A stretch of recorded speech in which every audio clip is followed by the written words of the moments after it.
Dr. Vessels here. Do you have a couple minutes for your sales development? We're talking about the DealSmarts process and how you can gain control in a 2x2 by disrupting a decision. Now you get told to speed up a sale, all right? I'm gonna sit here and meditate and focus my mental acuity to be able to use telepathic powers to get customers to think about their situation and decide to speed up or slow down.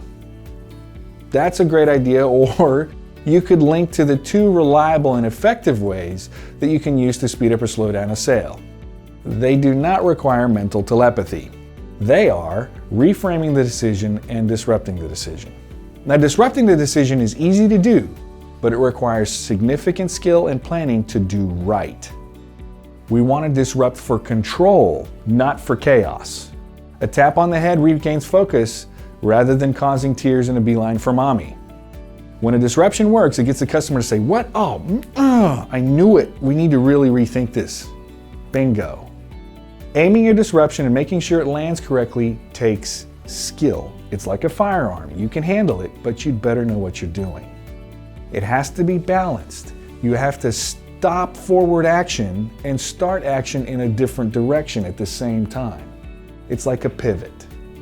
The best disruptions are related to the pain point, so you have to go back and look at the core issue they're trying to solve and get them back in touch with that in a way that shows them that their current direction is not going to fix things. It's best if you can show them that their current direction is going to create even bigger problems. That's more energy. But you're required to do it credibly and correctly. Look, it's just true that during decisions, people often migrate away from the original decision they were buying for. They just begin to lose track. So when we try and win them back, we need to do that without knocking them out of the decision or knocking them out. So it's a balance between attraction to you and repulsion to their current pathway. And it also needs to have some snap into it.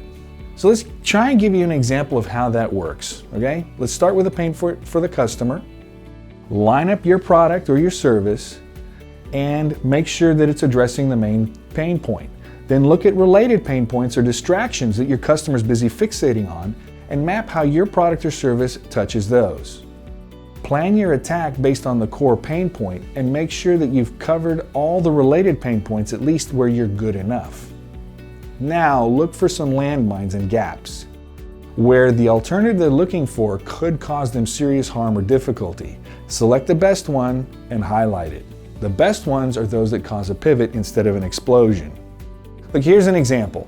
Let's say you're selling plumbing supplies and a customer's decided to come to you and tell you they're going with your competitor. They like you, they just awarded the business over there. You decide you want to disrupt this. Now, the competitor's done a good job of positioning something that's strategically important to them. Maybe they've offered them privately branded products. Your customer's very excited because they want to promote themselves and look better. Decent value prop. After you've listened to the customer talk, you could say something like this: "Mr. Customer, I'm very sorry I didn't earn your favor in this deal. Partnering and ensuring your reputation is essential to me. That's why I didn't position a private label product line. The quality isn't there. Worse, 3 people I've sold to behind my esteemed competitor in the same situation said they didn't see those products for 6 months after they started working with them. What exclusivity do you have if you're on back order for the product? Worse, what happens to your credibility, Mr. Customer, with your clients if you've been drumming up business based on new stuff that doesn't show up for that long?" I don't think it's going to work. Now, what you're going to disrupt with doesn't need to be a hammer, but it's got to touch them where they're hurting. You want to look around, be classy, but find something that you can put your hands on and carry to the customer without harming them, others in the decision, but instead just blocking your competitor. Tie that problem to a solution that can be handled with your product, and then ask for the business again. Because the only thing we don't have more of is time, so sell well.